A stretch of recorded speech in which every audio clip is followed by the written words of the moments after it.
Hello everyone, ఇలాంటి videos మీకు ముందుగా కావాలి అనుకుంటే మా ఛానల్ని సబ్స్క్రైబ్ చేసుకొని పక్కనే ఉన్న బెల్ ఐకాన్ని క్లిక్ చేయండి.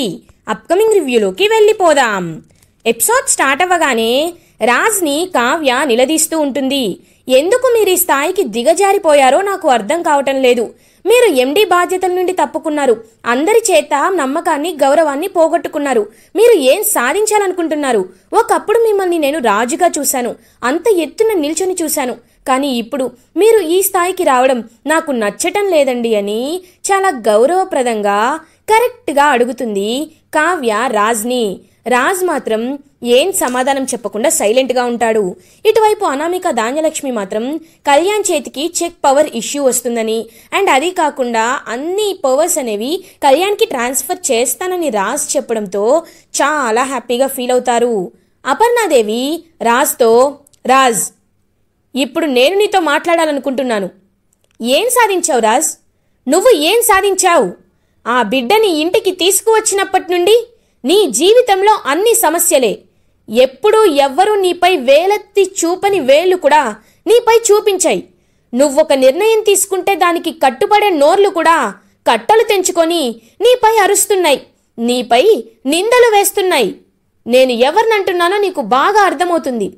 ఏం సాధించావు నువ్వు? తల్లిగా నాకు నీపై ఉన్న ప్రేమని పోగొట్టుకున్నావు. భార్యగా కావ్య మనసులో నీపై ఉన్న నమ్మకాన్ని పోగొట్టుకున్నావు. ఇప్పుడు ఎండి పదవిని పోగొట్టుకున్నావు. ఇంకా ఎంతకి దిగజారుతావు?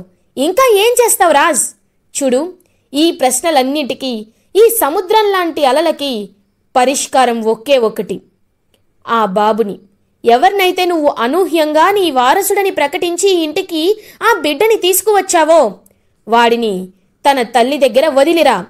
లేకపోతే ఎన్ని అనర్థాలు జరుగుతున్నాయో నువ్వే చూస్తున్నావు కదా రాజ్. ఆ బిడ్డని ఇప్పటికైనా తన తల్లి దగ్గర విడిచిరా అని గట్టిగా చెప్తారు అపర్ణాదేవి. మమ్మీ, నేను ఎప్పుడూ ఒకే మాటపై ఉన్నాను. నువ్వు, కళావతి, డాడ్, కళ్యాణ్, మీరందరూ నా మంచి కోసమే ఆలోచిస్తున్నారు.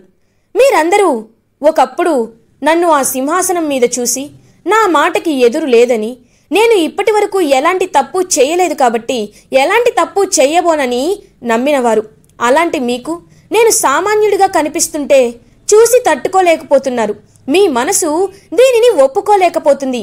కానీ మీ అందరూ చూస్తున్న రాజ్ వేరు, నా మనసులో ఉన్న రాజ్ వేరు. ఎందుకంటే వాడు నా బాధ్యత, వాడు నా బరువు. వాడిని నేను జీవితాంతం నా గుండెలపై మోయాల్సిందే. వాడు నా కన్న కొడుకు కాబట్టి వాడి బాధ్యతలు నాకే, నాకు మాత్రమే వర్తిస్తాయి. ఇన్నాళ్ళుగా వాడిని తీసుకువచ్చినప్పటి నుండి వాడిని ఒక అనాథలా, నన్ను ఒక అతిథిలా ఈ ఇంట్లో అందరూ చూశారు. కళావతి కొన్నాళ్ళు వాడి బాగోగులు చూసుకుంది. కానీ ఇప్పుడు నేను ఒక నిర్ణయం తీసుకుంటున్నాను మమ్మీ. మమ్మీ మాత్రమే కాదు, అందరూ వినండి. నిజంగా నా వల్ల ఈ ఇంటి పరువు పోతుంది అంటే, నా బిడ్డ వల్ల అందరికీ ఇబ్బందులు వచ్చి పడుతున్నాయంటే, నన్ను మీరిలా చూడలేకపోతూ ఉంటే నా నిర్ణయం నేను తీసుకుంటున్నాను. ఉన్న పొలంగా కట్టుబట్టలతో ఈ ఇంటి నుండి నేను వెళ్ళిపోవాలనుకుంటున్నాను అని అంటాడు రాజ్. రాజ్ తీసుకున్న డెసిషన్కి ఒక్కసారిగా అందరూ షాక్ అయిపోతారు. రాజ్ అని అంటారు ఇందిరాదేవి. అవునా అన్నమ్మ, నేను ఈ ఇంట్లో ఉండడం ఇబ్బంది అయితే ఖచ్చితంగా ఉన్న పొలంగా కట్టుబట్టలతో నేను ఈ ఇంటి నుండి వెళ్ళిపోతాను. అందుకే లాయర్ గారిని పిలిపించి చెక్ ఇష్యూస్, పవర్ గురించి కానీ, అథారిటీ గురించి కానీ, ఎండీగా కళ్యాణ్ తీసుకోవాల్సిన బాధ్యతలు, నిర్ణయాల గురించి కానీ నేను వాడికి అన్నీ చెప్పి అన్ని బాధ్యతలు అప్పజెప్పే ఈ ఇంటి నుండి నేను వెళ్ళిపోతాను అని చెప్పి తన నిర్ణయాన్ని చెప్పి పైకి వెళ్ళిపోతాడు తన రూంలోకి రాజ్. ఏంటో ప్రశాంతంగా ఉండే ఈ ఇల్లు సముద్రంలో పడిన ఒక ఇల్లులా తయారైంది. ఎప్పుడు చూడు గొడవలు, మనశ్శాంతి లేకుండా చికాకులు. అసలు ఈ సమస్యల నుండి ఎప్పుడు మన ఇల్లు గట్టెక్కుతుంది? ఎప్పుడు ఈ కుటుంబంలో కలతలు లేకుండా అందరూ ప్రశాంతంగా ఉంటారు? నాకేమీ అర్థం కావటం లేదు అని అనుకుంటారు ఇందిరాదేవి గారు. రుద్రాని ఇందిరాదేవితో, అమ్మా, అయినా ఇవన్నీ వాటంతటవి వచ్చిన కష్టాలు కాదు, రాజ్ తీసుకొచ్చిన కష్టాలు. ఎప్పుడైతే తుఫానులా ఆ బాబు ఈ ఇంట్లో అడుగు పెట్టాడో ఆ రోజు నుండే మన ఇల్లు సగం కొట్టేసిన ఇల్లులా పేలాగా ఉండిపోయింది. ఇంకా ఈ సమస్యని సాగదీస్తే రాజ్ చెప్పినట్టు ఈ ఇంటి నుండి వెళ్ళిపోతాడు. మీ నిర్ణయం మీరు తీసుకోండి అని చెప్పి రుద్రాణి అక్కడి నుండి వెళ్ళిపోతుంది. కావ్య మాత్రం పాపం ఆలోచనలో పడుతుంది. ఆయన ఇంత పెద్ద నిర్ణయం తీసుకుంటారని నేను అస్సలు ఊహించలేదు. కవిగారికి బాధ్యతలు అప్పచెప్పిన తర్వాత ఈ ఇంటి నుండి వెళ్ళిపోతాను అంటున్నారు. నా మనసు చెప్తుంది ఆయన ఎలాంటి తప్పు చేయలేదని. కానీ అది నిరూపించడానికి నా దగ్గర ఎలాంటి సాక్ష్యాధారాలు లేవు. ఖచ్చితంగా ఆ వెన్నెలని పట్టుకుంటేనే నేను ఈయన ఎలాంటి తప్పు చేశారో, అసలు ఏం జరిగిందో అనే విషయాల గురించి తెలుసుకోవచ్చు. కానీ ఆ వెన్నెలని నేను ఎలా పట్టుకోవాలి, ఆ వెన్నెలని నేను ఎలా తెలుసుకోవాలి అని రాజ్ చెప్పిన మాటలు గుర్తుకొచ్చుకుంటాయి అన్నమాట. ఇంకా కావ్యకి రాజ్ చెప్తాడు కదా కామన్ ఫ్రెండ్స్లో ట్రై చేయమని చెప్పి. సో అలా కళ్యాణ్ దగ్గరికి వెళ్తుంది కావ్య. ఇది ఇలా ఉండగా కళ్యాణ్ ఇంకా అలా ఆలోచిస్తూ చాలా బాధపడుతూ ఉంటాడు. అనామిక కళ్యాణ్ దగ్గరికి వస్తుంది. కళ్యాణ్ కంగ్రాచులేషన్స్ అని నవ్వుతూ చెప్తుంది.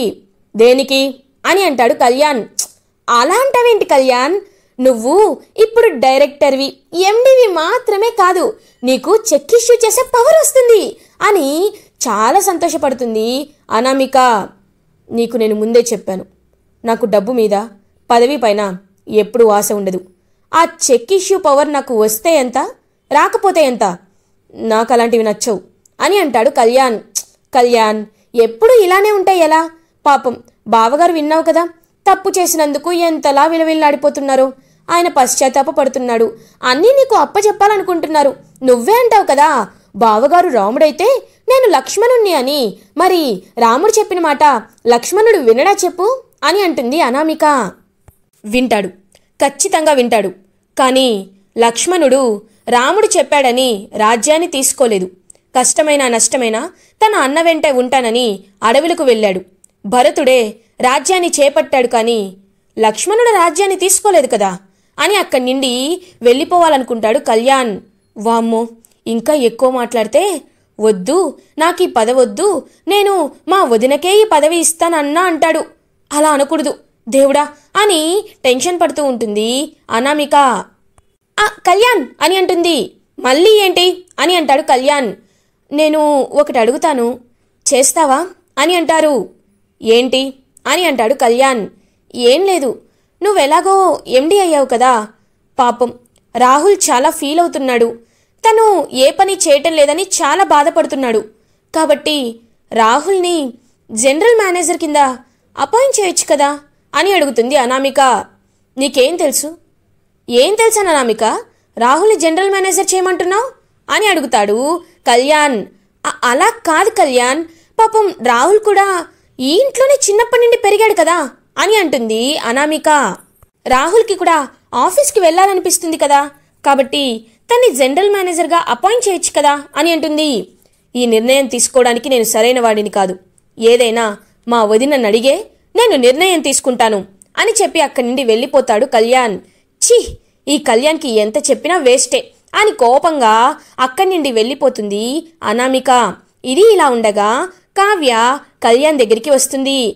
కవిగారు, మీ గురించే వెతుకుతున్నాను. మీ అన్నయ్యకి ఆ వెన్నెలకి ఎవరైనా కామన్ ఫ్రెండ్స్ ఉంటారు కదా, అలా ఎవరైనా ఉన్నారేమో ఒకసారి గుర్తు చేసుకుంటారా అని అడుగుతుంది కావ్య. వదినా, నేను తన ఫేస్ కూడా చూడలేదు. కేవలం తను అన్నయ్యని ఇష్టపడుతుందని మాత్రమే అన్నయ్య చెప్పాడు. కామన్ ఫ్రెండ్స్ అంటే అని ఆలోచిస్తూ ఉంటాడు కళ్యాణ్. గుర్తొచ్చింది వదినా, తను ఎవరంటే నాకు ఒక ఫ్రెండ్ ఉన్నాడు. తను కూడా ఇలా కాలేజ్ గ్రూప్స్లో అన్నిట్లో యాక్టివ్గా ఉంటూ ఉండేవాడు. తనకి తెలిసే అవకాశం ఉంది. అండ్ అది కాకుండా భావన అని ఒక క్లాస్మేట్ అన్నయ్యకు ఉండేవారనుకుంటా. తనే ఎప్పుడూ ఈ వెన్నెల గురించి చెప్తూ ఉండేదని అన్నయ్య చెప్పేవాడు. ఒకవేళ తనకేమైనా తెలుసుంటుందేమో, నేను ఫోన్ చేసి కనుక్కుంటాను వదినా అని అక్కడి నుండి వెళ్ళిపోతాడు కళ్యాణ్. త్వరగా చేసి కనుక్కోండి కవిగారు, ఇలా అయినా ఆ వెన్నెల గురించి నేను తెలుసుకోవాలి. ఆయన ఎలాంటి తప్పు చేయలేదని అందరికీ నిరూపించాలి అని పాపం తన కోసమే, రాజ్ కోసమే ఆలోచిస్తూ ఉంటుంది కావ్య. ఇది ఇలా ఉండగా నైట్ అవుతుంది. అపర్ణాదేవి గారు చాలా చాలా బాధపడుతూ ఉంటారు. ఇంకా అపర్ణాదేవి గారి దగ్గరికి సుభాష్ వస్తారు. అపర్ణ, బాధపడుతున్నావా అని అడుగుతారు. బాధ కాకపోతే ఇంకేంటండి, రాజ్ ఎంతో మంచివాడు, వాడు ఎలాంటి తప్పు చేయలేదని నా మనసు చెప్తుంది. కానీ దాన్ని నిరూపించడానికి సాక్ష్యాలు లేవు. వాడు తప్పు చేశాడని వాడి నోటితో వాడే ఒప్పుకుంటున్నాడు. అసలు ఇది ఏంటో, వీడు ఎందుకు ఇలా చేస్తున్నాడో నాకు అర్థం కావటం లేదు అని అంటారు అపర్ణాదేవి. అపర్ణ, రాజ్ ఏదైనా కరెక్ట్గానే నిర్ణయం తీసుకుంటాడు. ఈ విషయంలో ఏం జరిగిందనేది మనకి నిజం చెప్పలేకపోతున్నాడంటే దాని వెనకాల ఏదో కారణం ఉండే ఉంటుంది, ఏదో ఒక గుట్టు ఉండే ఉంటుంది. దాన్ని ఖచ్చితంగా ఎవరో ఒకరి ద్వారా దేవుడు మనకి తెలిసేలా చేస్తాడు. నువ్వు మాత్రం ఈ విషయంలో బాధపడద్దు. కాలం ఎలా రాసి ఉంటే అలాగే వెళ్తుంది. కాబట్టి ఈ విషయంలో ఎక్కువగా ఆలోచించి నీ మనసుని పాడు చేసుకోవద్దు అని చెప్పి సుభాష్ బయటికి వస్తారు. ఇంకా సుభాష్, ప్రకాష్ ఇద్దరూ ఇందిరాదేవి గారి దగ్గరికి వెళ్తారు. అమ్మా, నీతో ఒక ముఖ్యమైన విషయం మాట్లాడాలి నాన్న అని చెప్పి ఇద్దరినీ ఇంక వెళ్తారనమాట. ఏమిటో చెప్పండ్రా అని అంటారు సీతారామయ్య గారు. రేపు చాలా మంచి రోజని విన్నాను. కళ్యాణ్ ఎలాగో ఎండీ అవ్వాలి కదా. రేపు అందరి ముందు మన దుగ్గిరాల వంశానికి, స్వరాజ్ గ్రూప్ ఆఫ్ ఇండస్ట్రీస్కి కళ్యాణ్ ఎండీ అని అందరి ముందు అనౌన్స్ చేయాలనుకుంటున్నాం అని అంటారు సుభాష్. పాపం ఇందిరాదేవి, సీతారామయ్య గారు బాధపడుతూ ఉంటారు. మీరు నిర్ణయించుకున్నారు కదా, రేపు మీరు అనుకున్న టైంలోనే కళ్యాణ్కి ఎండీ బాధ్యతలని అప్పచెప్పండి అని అంటారు సీతారామయ్య గారు. సరేనన్నా అని అంటారు పాపం సుభాష్. ప్రకాష్ మాత్రం చాలా డల్గా ఉంటారు. అన్నయ్య, నాకెందుకో చాలా బాధగా అనిపిస్తుంది అన్నయ్య అని అంటారు. ఎందుకురా బాధపడుతున్నావు? నువ్వేమీ బాధపడాల్సిన అవసరం లేదు. ఏ రాజ్ వేరు కళ్యాణ్ వేరా ఏంటి? కళ్యాణ్కి కూడా తెలివితేటలు ఉన్నాయి. మనం కొద్ది రోజులు వాడికి అన్నీ నేర్పిస్తే తర్వాత వాడే అన్ని బాధ్యతలు తీసుకుంటాడు. నువ్వు ఇంకా భయపడద్దు అని చెప్పి పాపం ప్రకాష్ని ఓదారుస్తూ ఉంటారనమాట సుభాష్. ఇది ఇలా ఉండగా నెక్స్ట్ డే మార్నింగ్ అవుతుంది. కావ్య మాత్రం రెడీ అయి బయటికి వెళ్ళాలనుకుంటుంది. ఖచ్చితంగా ఆ భావన దగ్గరికి వెళ్ళి వెన్నెల ఎక్కడుందో తెలుసుకుంటాను అని బయలుదేరాలనుకుంటుంది. రుద్రాని కావ్యని ఆపుతుంది. హలో హలో, ఎక్కడికి వెళ్తున్నావు అని అడుగుతుంది. మీకు చెప్పాల్సిన అవసరం అని అంటుంది కావ్య. లేదు, కానీ నిన్ను ఆపాల్సిన అవసరం నాకుంది. ఎందుకో తెలుసా? ఈరోజు ఒక చిన్న ప్రెస్ మీట్ పెట్టి స్వరాజ్ గ్రూప్ ఆఫ్ ఇండస్ట్రీస్కి ఎండీగా కళ్యాణ్ని అపాయింట్ చేస్తున్నట్టు, రాజ్ బాధ్యతల నుండి పక్కకి తప్పుకుంటున్నట్టు ప్రెస్ మీట్లో రిలీజ్ చేయబోతున్నారు. మీడియా వాళ్ళు, శ్రేయోభిలాషులు, మిత్రులు అందరూ ఈ ప్రెస్ మీట్కి వస్తారు. రాజ్ భార్యగా నువ్వు పక్కన ఉండకపోతే ఎలా చెప్పు అని అంటుంది రుద్రాని. కావ్య ఒక్కసారిగా షాక్ అయిపోతుంది. ఏంటి, ప్రెస్ మీట్ పెడుతున్నారా అని అడుగుతుంది. అవును అని అంటుంది రుద్రాని. అయినా ఎందుకంటీ, తన్ని ఎందుకు ఆపుతున్నారు? తను పైకి కనబడదు కానీ చాలా కుళ్ళెక్కువ. రాజ్ బావగారిని కాకుండా కళ్యాణ్ని ఎండీ చేస్తున్నారని మనసులో ద్వేషాన్ని, కుళ్ళుని పెట్టుకుంటుంది. కానీ పైకి మాత్రం అక్క ఏమీ తెలియనట్టు నటిస్తూ ఉంటుంది. తన కళ్ళతో కళ్యాణ్ ఎండీ అవ్వడం తను చూడలేదులే అని అంటుంది అనామిక. ఇంకా వెంటనే కావ్య అనామికతో, కొంతమందికి కొన్ని మనస్తత్వాలు అర్థం చేసుకోవడం రాదు. అందులో నువ్వు ఫస్ట్ ర్యాంక్ రావచ్చు. ఎందుకంటే నేనంతట నేనే నాకు ఎండీ బాధ్యతలు ఇస్తానన్నా నేను అర్హురాల్ని కాదు, కవిగారు అర్హురాలని చెప్పి కవిగారికి ఎండీ పదవి వచ్చేటట్లు చేశాను. అలాంటిది నేను అసూయగా ఫీల్ అవుతానని, నేను బాధపడతానన్ను అనుకుంటున్నావు చూడు, అక్కడ నువ్వు ఎంత మూర్ఖురాలివో అర్థమవుతుందా అనామిక అని గట్టిగానే కౌంటర్ ఇస్తుంది కావ్య. కావ్య చెప్పే సమాధానానికి ఇంకా ఏమీ చెప్పకుండా అక్కడి నుండి వెళ్ళిపోతుంది అనామిక. ఇటువైపు స్వప్న మాత్రం, ఒసేయ్ పిచ్చిదానా, ఇంకా ఏంటే నువ్వు? అందరి ముందు రాజ్ గురించి బయట పెట్టమని చెప్తున్నాను కదా అని అంటుంది స్వప్న కావ్యతో. అక్క, అలాంటి పరిస్థితి నేను ఎప్పుడూ రానివ్వను. నిన్న నువ్వే విన్నావు కదా, నా భర్త నాకు ఎప్పటికీ రాజే, ఆయన ఎక్కడుంటే నేను అక్కడే ఉంటాను అని చెప్పి అక్కడి నుండి వెళ్ళిపోతుంది కావ్య. ఇది ఇలా ఉండగా ప్రెస్ మీట్ కండక్ట్ చేస్తారు. రాజ్ రెడీ అయ్యి ప్రెస్ మీట్లో వచ్చి కూర్చుంటాడు. ఇంకా సుభాష్, ప్రకాష్, కళ్యాణ్, అనామిక, ధాన్యలక్ష్మి, అపర్ణాదేవి, దుగ్గిరాల ఇంటి ఫ్యామిలీ మెంబర్స్ అందరూ ఆ ప్రెస్ మీట్కి, కాన్ఫరెన్స్కి రెడీ అవుతారు, అటెండ్ అవుతారు. సో మీడియా వాళ్ళు కొన్ని క్వశ్చన్స్ అయితే అడుగుతూ ఉంటారు. సార్, ప్రెస్ మీట్ ఇంత సడన్గా పెట్టడానికి కారణం ఏంటి అని అడుగుతారు. అది చెప్పడానికే మిమ్మల్ని పిలిపించాను. చూడండి మీడియా మిత్రులారా, మీ అందరికీ నేను ఒక విషయాన్ని అనౌన్స్ చేయాలి అనుకుంటున్నాను. స్వరాజ్ గ్రూప్ ఆఫ్ ఇండస్ట్రీస్ ఏ కాలం నాటిదో మీ అందరికీ తెలుసు. మా తాతగారు ఈ కంపెనీని స్థాపించి ఒక చెట్టులా దీన్ని మార్చారు. ఆ వృక్షానికి కొమ్మల్లాగే మా నాన్నగారు, మా బాబాయ్ గారు, మా తాతగారి తర్వాత కంపెనీ బాధ్యతల్ని చూసుకున్నారు. వాళ్ళ తర్వాత ఆ బాధ్యత వారసత్వంగా నాకు వచ్చింది. స్వరాజ్ గ్రూప్ ఆఫ్ ఇండస్ట్రీస్ని ఎలా డెవలప్ చేయాలి, ఎలా దీన్ని స్థాయిలోనే ఫస్ట్ పొజిషన్లోనే ఉంచాలని నేను చాలా కృషి చేశాను. కానీ ఇప్పుడు నేను నా పదవి నుండి తప్పుకోవాలి అనుకుంటున్నాను. స్వరాజ్ గ్రూప్ ఆఫ్ ఇండస్ట్రీస్కి కొత్త మేనేజింగ్ డైరెక్టర్గా నా తమ్ముడు కళ్యాణ్ని నేను అపాయింట్ చేయాలని కోరుకుంటున్నాను అని చెప్తాడు కళ్యాణ్ గురించి రాజ్. మీడియా వాళ్ళందరూ ఒక్కసారిగా షాక్ అయిపోతారు. అదేంటి సార్, మీరు ఉన్నప్పుడు అన్ని విషయాల్లో కంపెనీ టాప్ పొజిషన్లో ఉంది. టర్న్ ఓవర్ విషయంలో కానీ, ఎంప్లాయీ టర్న్ ఓవర్ విషయంలో కానీ, లైక్ లాభాలు ప్రాఫిట్స్ విషయంలో కానీ, షేర్ వాల్యూ కానీ అన్నీ మీరు ఉన్నప్పుడు చాలా పై స్థాయిలో ఉన్నాయి. ఒకవేళ ఇప్పుడు మీరు సడన్గా కంపెనీ బాధ్యతల నుండి తప్పుకుంటున్నారని తెలిస్తే మీ షేర్ వాల్యూ, మీ ఇంట్రిన్సిక్ వాల్యూ ఇవన్నీ పడిపోతాయి కదా అని అంటారు మీడియా వాళ్ళు. వాటిని ఎలా హ్యాండిల్ చేయాలో నా తమ్ముడికి బాగా తెలుసు.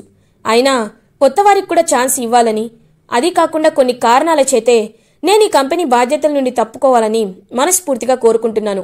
నాకు ఎలా అయితే మా క్లయింట్స్, ప్రేక్షకులందరూ సహాయ సహకారాలని అందించారో నా తమ్ముడు కళ్యాణ్ని కూడా అలాగే ఆదరిస్తారని, వీడు కూడా నాలాగే కంపెనీని పై స్థాయిలో నిల్చోబెడతాడని నేను మనస్ఫూర్తిగా కోరుకుంటున్నాను.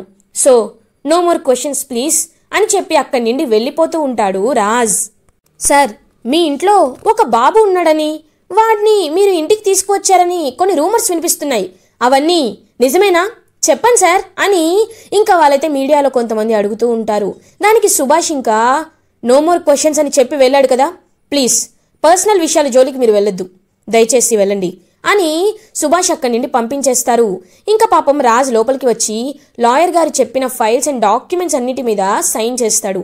ఇవన్నీ సైన్ చేసి అలా కళ్యాణ్ దగ్గరికి వచ్చి, చూడు కళ్యాణ్, ఇకపై this company is yours. So రెస్పాన్సిబుల్గా కంపెనీని ముందుకు తీసుకువెళ్ళే బాధ్యత నీదే, జాగ్రత్త అని చెప్పి ఇంకా లగేజ్ని కిందకి తెచ్చుకుంటాడు రాజ్. రాజ్ని చూసి అందరూ ఒక్కసారిగా షాక్ అయిపోతారు. రాజ్, ఎక్కడికి రా అని అడుగుతారు ప్రకాష్. బాబాయ్, ఈ ఇంట్లో ఉంటే నాకు ముళ్ళకంప మీద కూర్చున్నట్టు అనిపిస్తుంది. ప్రశ్నలు వేసే చూపులు, తిట్టే నోర్లు, అవమానించే మాటలు, ఇవన్నీ నాకు, నా బిడ్డకి ఇబ్బందిగా అనిపిస్తున్నాయి. అదనే కాకుండా నేను ఈ ఇంట్లో ఉంటే ఇవాళ వీళ్ళు సైలెంట్గా ఉన్నారు, కానీ రేపు మీడియా వాళ్ళందరికీ తెలిసి ఇంట్లో పరువు పోతుందని నేను మనస్ఫూర్తిగా అనుకుంటున్నాను. నా వల్ల మీ ఎవరికి ఇబ్బంది కలగకూడదు. కాబట్టి నేను ఇల్లు వదిలి వెళ్ళిపోవాలనే నిర్ణయానికి వచ్చాను. నేను చేసిన ఏ తప్పులనైనా క్షమించి ఇన్నాళ్ళు నన్ను ఈ ఇంట్లో ఉండనించినందుకు మీకు జీవితాంతం రుణపడి ఉంటాను.